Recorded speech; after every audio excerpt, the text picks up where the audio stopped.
Have you been told you're too sensitive, too dramatic, or too much? Do you have big feelings and deep thoughts you don't always know what to do with? I'm Stephanie Linn, a certified life coach and highly sensitive person. I've helped dozens of highly sensitive clients feel more energized, more confident, and more in control of their high sensitivity. In these episodes, you'll get the information and inspiration to level up your life as a highly sensitive person too. Welcome to the Highly Sensitive Club.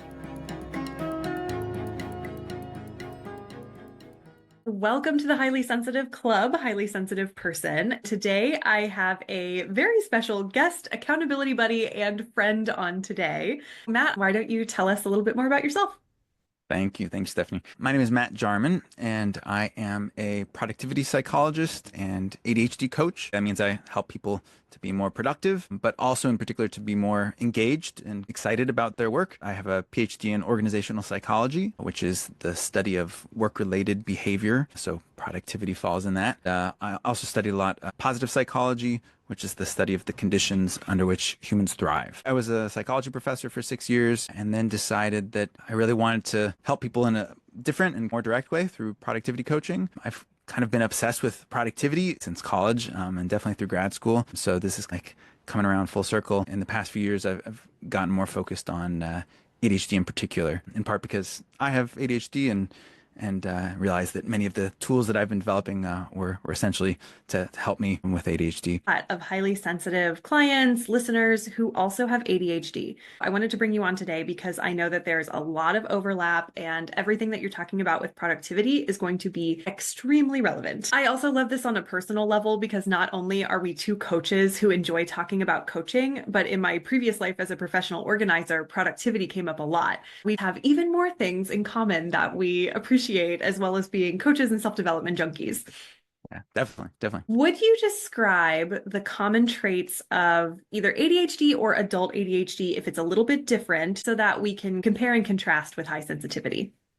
If you look up ADHD, the typical traits that you see are inattention, hyperactivity, and impulsivity. Some people talk about specific types of ADHD that are more hyperactive versus more inattentive. Oftentimes, when it comes to adults, you tend to see less of the hyperactivity and more of the inattentive aspect of it, like distractedness, for example. A general characteristic is low executive function. Executive function is the mental skills that allow you to plan out what you're going to do, pursue goals, stay organized. The mental skills related to that tend to be low if you have ADHD, which is part of the reason why it's so difficult to stay productive. When did you find out that you had ADHD? In college, I was, I guess you could say, diagnosed with it. It wasn't a very rigorous diagnosis, so I think I questioned whether it was accurate or not. In college and graduate school, I went back and forth on whether I believed it. And then more recently, I was reading up on ADHD related to coaching, and then as I read about it more and understood it better, I realized, oh yeah, that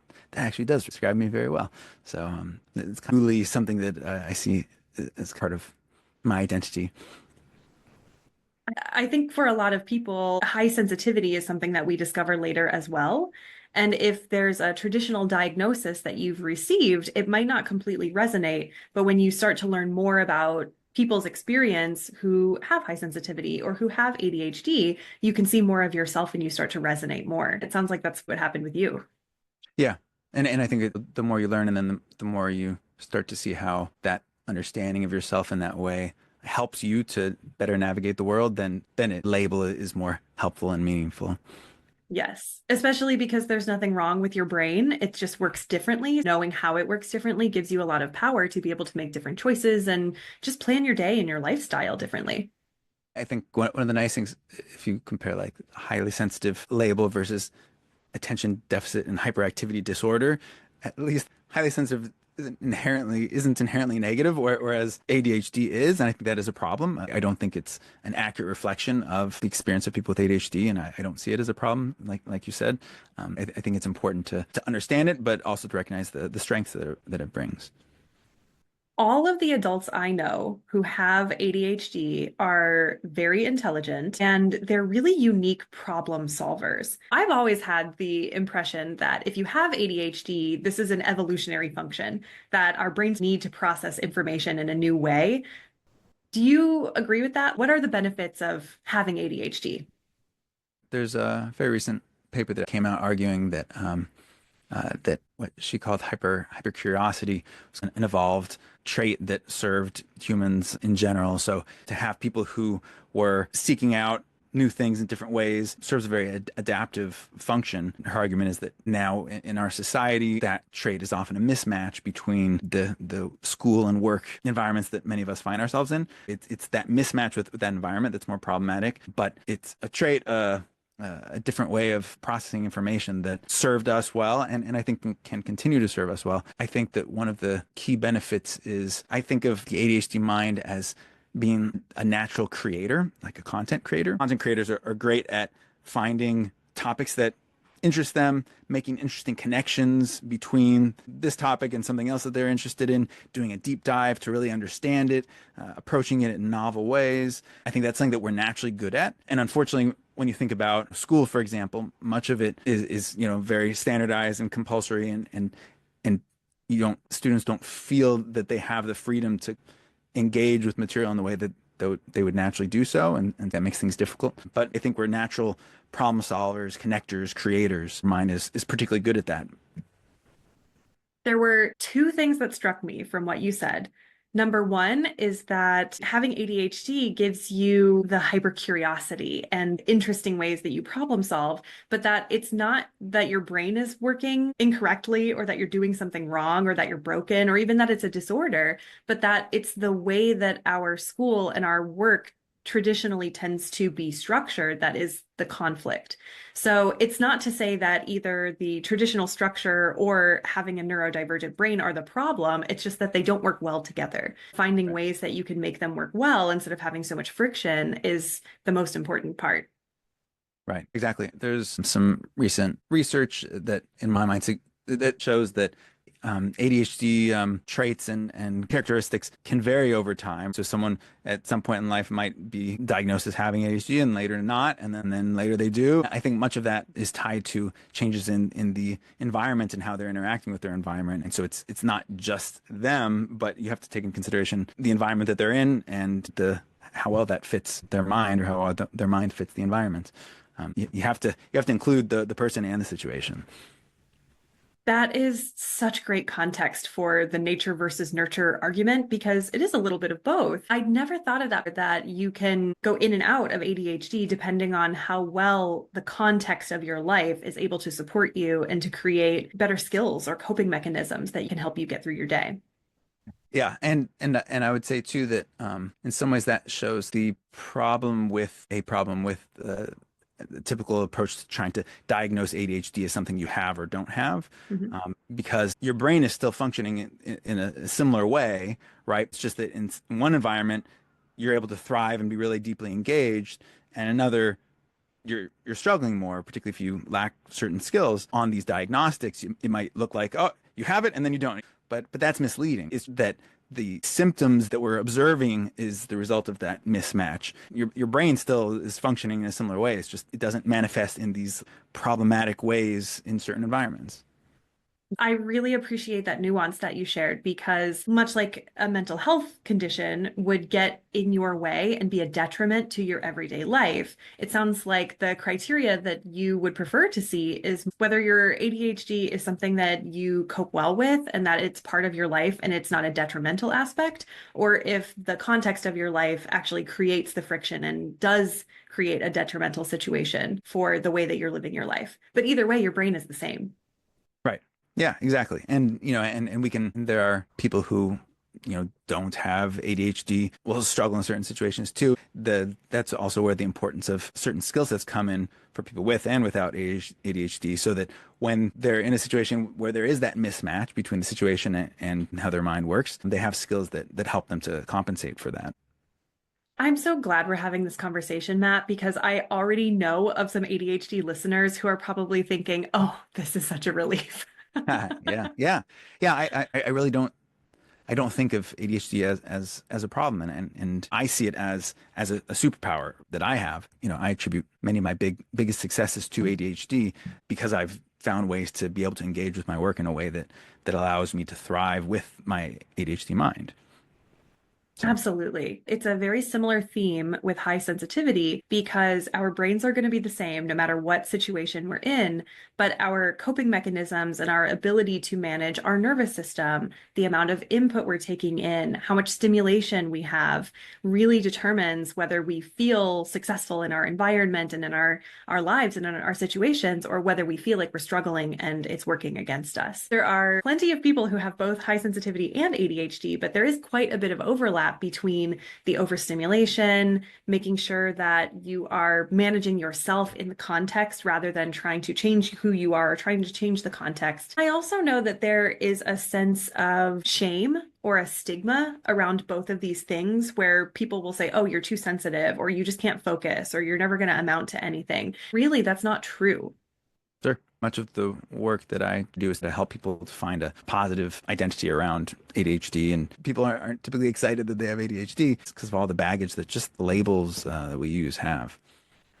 Yeah, words have power, and saying you have attention deficits and hyperactivity disorder Yeah, skews it towards the negative. I'm so glad that you're reframing this because it really is a superpower if you know how to use it and cope with it. Our world is not built for people with ADHD or high sensitivity, but we can all figure out ways to thrive in the world anyway. exactly. That is the perfect segue for you being a productivity expert, whether that's for someone with ADHD or for someone who doesn't have ADHD. Tell me about your approach to productivity, and then we'll get into some of the myths. It's always frustrated me the way that productivity is discussed.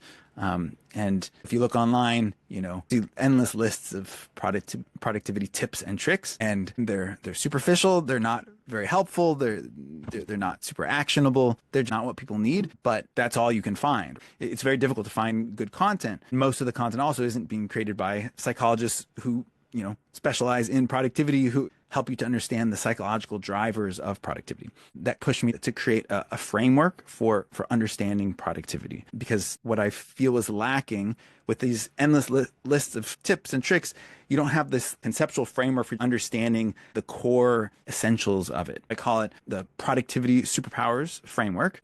There are 5 productivity superpowers, and you can be high or low in any of these at any given time. Mind control, task control, time control, pull control, and situation control. I'll explain each of these. But first, a quick note on the control terminology. That's partly because it sounded more like superpowers, but also because when talking about things like your mind, your tasks, your time, there's a lot that's out of your control. And the point of these productivity superpowers is that they help you to identify the parts that are under your control so that you can use different techniques to make changes to those aspects of it. There's a ton that isn't under control, but let's focus on what is, and then work with that.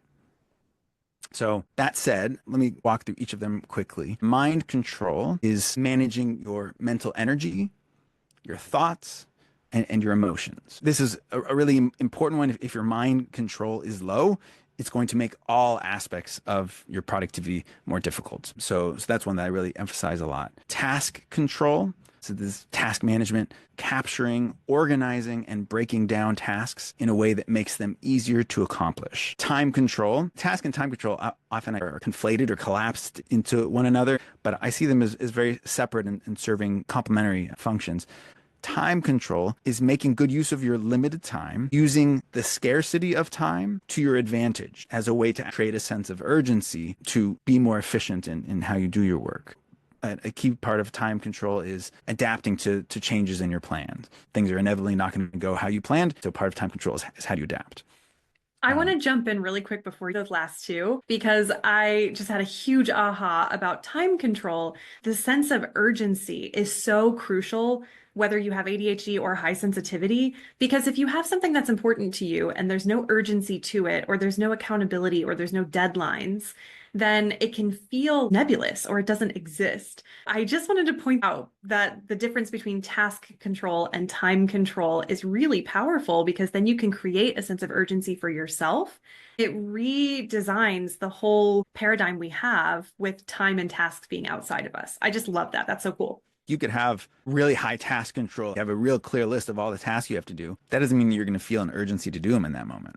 Procrastination is essentially not doing something until you feel that urgency because finally you're just out of time and you have to do it. Effective time control is creating a much more manageable and healthy form of that urgency that you would otherwise only feel at the end of that procrastination. Mind control, task control, and time control, task and time control in particular, are what we think of when we think about productivity techniques. If you're lucky, you get some mind control too. The other piece that's one of my big additions to this way of thinking about productivity is what I call pull control. This has to do with your mental pulls. Do you feel pulled? Do you feel eager to dive into a task? This can come from many different sources.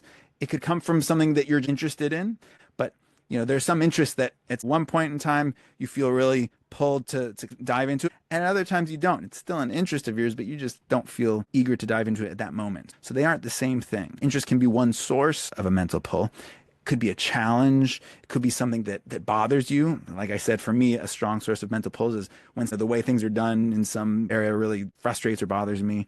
It could be some puzzle. Different things can cause mental pulls. Pull control has to do with identifying, creating, and maintaining a strong mental pull for activities that you, quote, should be doing because they're, in line with your goals, but maybe you don't really want to. Most of the time when we're trying to be more productive, we're trying to push ourselves to do the tasks that we should be doing. It's very much push driven, and the task and the time control helps us to push through difficult tasks. And that's critical. That's important. But I think that we need to also find ways to spend more time being pulled by our tasks as well. There are many benefits to that. You're going to do better work. It takes less effort, and so it's less cognitively draining, and it just makes everything easier. I think burnout and things like that come from constant pushing through tasks and not enough pull in your work. Pull control is of particular importance to the ADHD mind, though, because with ADHD, it's much more difficult to push yourself to do things that you should do but don't want to. The ADHD mind is seeking out mental pulls. It's seeking out activities that will pull it in. Instead of trying to say, come on, push through, just keep on doing the work you should be doing, I think it's far better to find ways to feel a genuine pull, even if it's just a small one, towards tasks that otherwise might seem boring. I want to hop in on that for highly sensitive people too, because many highly sensitive people are also high achievers. And there is a sense that we can push through things. We will often work against ourselves and work against our own energy levels, trying to push through to do things that we feel we should do out of obligation. I really appreciate that reframe around finding a pull to it and something that attracts you to it, even if it's just a minor shift. It reminds me of the book Effortless by Greg McKeown, because he talks exactly about that. How can you make this more fun? Or how can you bring community into this? Or how can you meet multiple needs at once so that it doesn't feel like it's a slog? We all need to do the dishes. We all have to do some laundry. We all have to make the phone call to do the appointment. Making those things a more desirable activity can help you get through them instead of draining so much of your energy. I think that's so powerful. Yeah. And to be clear too, I'm not saying that every activity that you're going to feel pulled towards, nor should that be your goal. But if you are able to feel pulled towards a larger proportion of your work, then those tasks where you don't feel pulled and you just have to push through, those will be easier to do. Like, as long as you're feeling more pulls towards activities in general, your overall well-being and engagement is going to improve, and that'll help all of your other work as well. It regulates your energy too, because when you're focusing more of your energy on things that pull you, you're conserving energy so that when you do have to do things you don't like to do, you have more energy to do those things. Yeah, exactly. One of the key benefits of pull activities too is, since it takes less effort, less cognitive energy, if you're coming from a low place already, you can still do the work, whereas you wouldn't be able to when pushing through. It can conserve the cognitive energy if you have it, for other tasks, or if you don't have it, it can just make it possible to get through something that otherwise would have been extremely difficult. I think that's one of the reasons why the ADHD mind naturally is seeking out mental pulls because oftentimes its cognitive functioning is on the lower end. It needs that to stay engaged, or it makes it far easier. The last productivity superpower is situation control. And this one will resonate a lot with you. It's managing your physical, social, and other sensory aspects of your situation. So if you're highly sensitive to, all the different things coming at you, how do you manage that? How do you, change what sensory input you're getting? How do you limit the sensory input, whether it's with headphones or facing a certain direction, or, picking a spot where, you're not being bombarded by bright lights, and it's changing yourself or your environment to the extent needed to make sure that the situation you're in isn't making it more difficult for you to be productive. And that also includes your social situation as well, people around you who you do or don't know, and the effect that they're having on your productivity.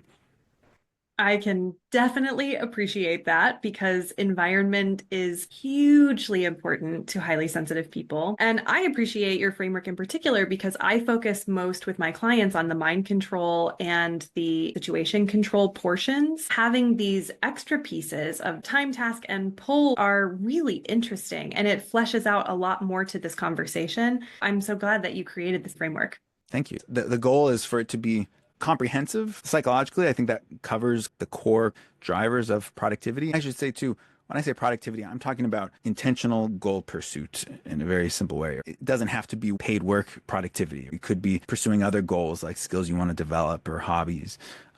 And it's a helpful framework in that you can use it to assess, why am I not being productive in this moment? Why am I procrastinating on this? Then you can go through each of these and say, mind control, where am I? High, medium, or low?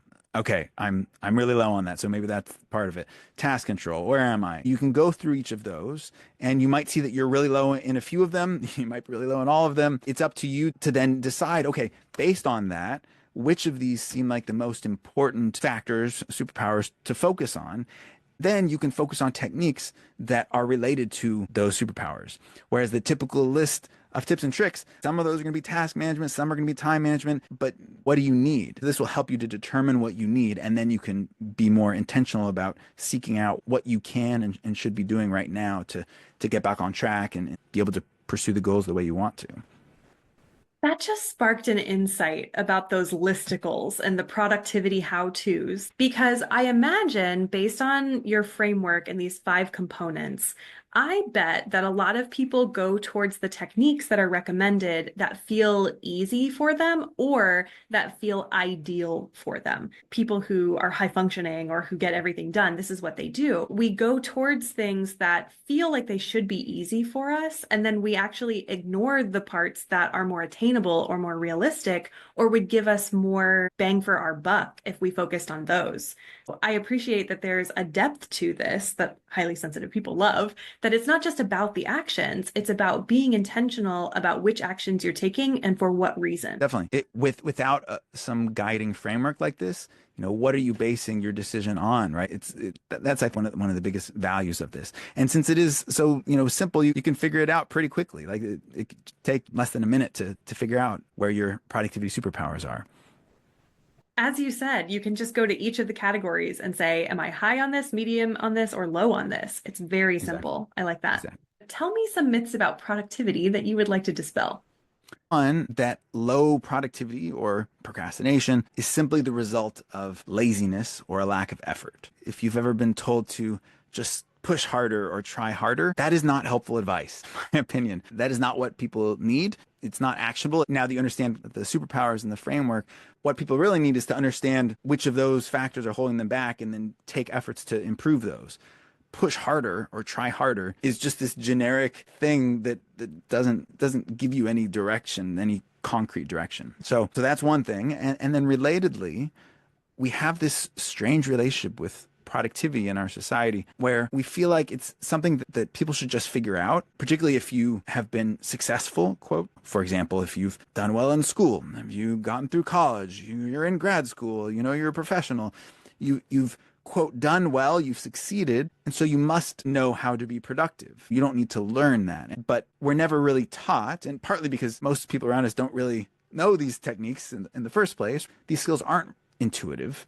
And oftentimes people will come up with their own techniques and coping mechanisms that can get them pretty far. But oftentimes you have people, in college or grad school when those coping mechanisms are no longer enough, but they feel like they should know these productivity techniques. Then they don't know to seek out help, and others around them don't know how to help them. I think it's really important that we realize that, like any other skill that you're trying to develop, there are techniques and skills that aren't obvious, and you have to learn them somewhere. Hopefully now, at least with understanding the framework, you have a sense for which types of skills you might need the most.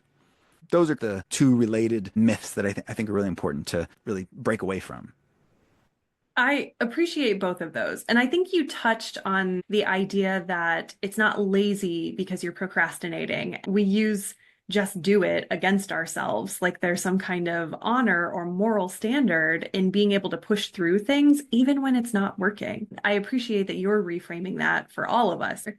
And I completely agree with you about productivity being a skill that you can learn, just like being able to manage money is a skill, or being able to feel your emotions is a skill, or even gaining more skill with your executive functioning and being able to task switch or prioritize things or manage your tasks or your time.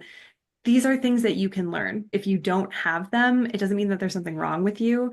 There are always things that you can improve, especially when you have help from someone who knows what it's like. Right. I'll say too, even if you're someone who is really successful and feels like, oh, maybe I'm good, I've got all this. I think everyone can benefit from learning these skills. And if you're constantly pushing, I fear that that's just a recipe for burnout. So if you want to avoid that, learning these skills as soon as you can will help to decrease the likelihood. Many people who experience burnout were very successful, and all of a sudden, they feel burnout. Well, and that's not that big of a surprise if you don't have the important skills for understanding how to engage with your work in a way that isn't just quote productive, but also in a way that feels good and nourishes you and is a recipe for thriving. I think that really speaks to the difference between memorizing and coming up with coping mechanisms that help you survive versus learning the skills and the flexibility to be able to change circumstances or change your context or learn new things, and therefore be able to be more resilient in the way that you're approaching things, to problem solve differently. I completely agree that these skills are good for anyone. And even if something is working pretty well for you, I'm of the opinion that you can always improve something. The more you know, the more opportunities and options you have to choose to do something that might be more efficient or might be more enjoyable. Right. Yeah. It never hurts to learn more and experiment with things to see if they would help. Do you want to switch to a technique you can try?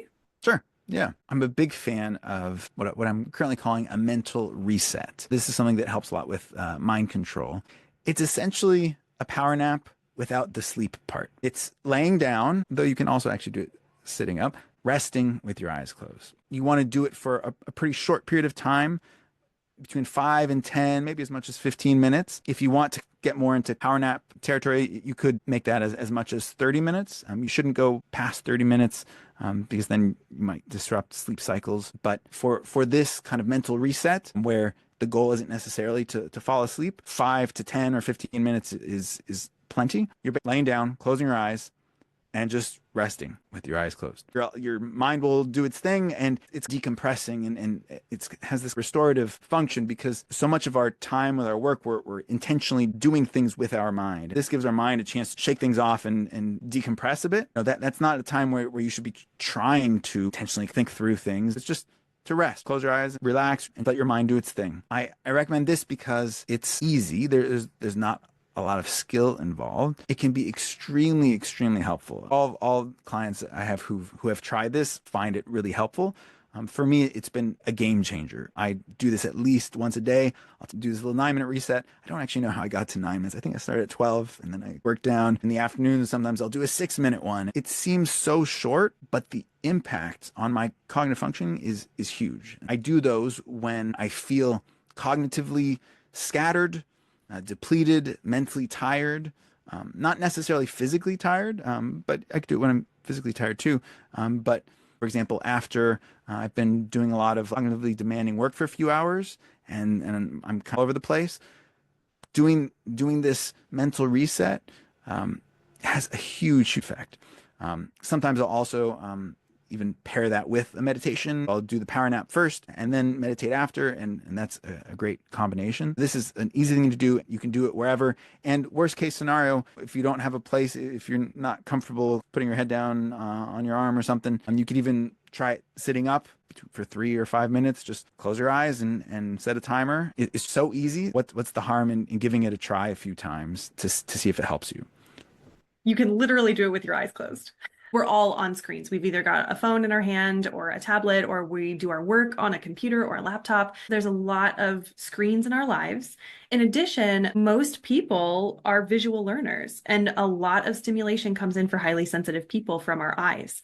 Simply taking a few moments to close your eyes is so good for our brains and our nervous systems. I can't recommend it enough. When you said, why don't you take a power nap? I was like, what do you mean a power nap? You explained that you don't have to sleep. You don't have to go unconscious. You're literally just lying down. You're closing your eyes. You're letting your brain decompress. The first time I tried it, I felt so much better. So I too am a convert of the mental reset. And I love that you said you can do it in 9 minutes or 6 minutes, because for people who have perfectionist tendencies, it's reassuring to give people permission that there is no right number of minutes. You can do it in whatever amount of minutes that you have, and it's still very effective. Definitely. It's really flexible, and it's one of those things you try it and you'll see, and once you've seen how effective it is, you'll be sold on it. Well, I think this is the perfect segue. I would love for you to tell us about your website, programs, your coaching packages, anything that you want to talk about where people can find you and find more of your work. Sure. You can learn about what I do on my website, which is productiveforgood.org.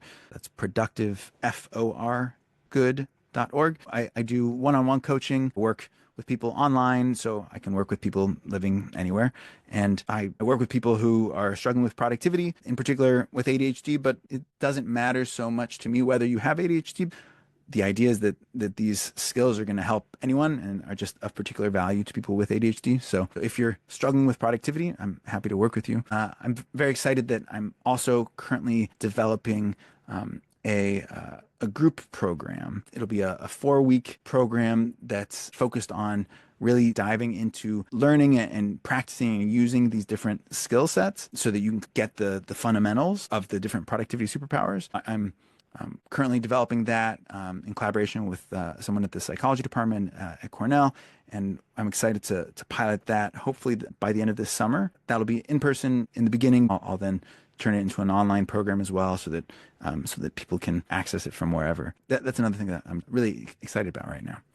Yay! It sounds like that's going to be an incredible opportunity in collaboration with Cornell. You're doing one-on-one coaching virtually, so you can help anybody with productivity, in particular people with ADHD. What's the best way to get in contact with you? And I'll put all of this in the show notes. Feel free to email me, matt@productiveforgood.org. I mean, if you go on my website, there's also a link that you can click to schedule a meeting if you're interested. It's very easy, but emails is fine as well. If you go on the website, you can sign up for the newsletter as well. Perfect, because then when your group program becomes virtually available, then people will be the first to know on your newsletter list. And in fact, there's even a spot where you can sign up for a wait list for the group program. Also, if you're interested in these different productivity superpowers, if you go onto the homepage at the top, there's a link to do a free self-assessment.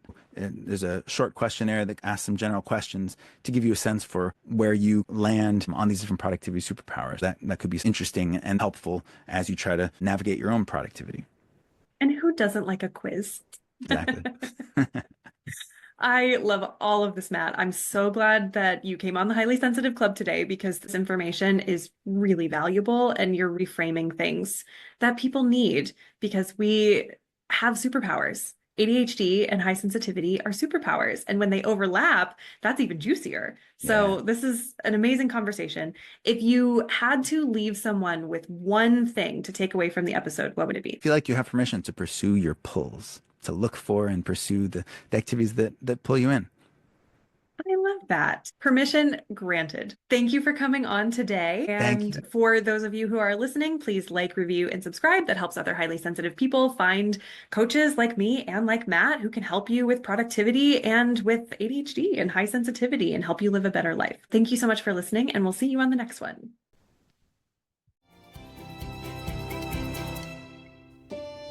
Thanks for listening.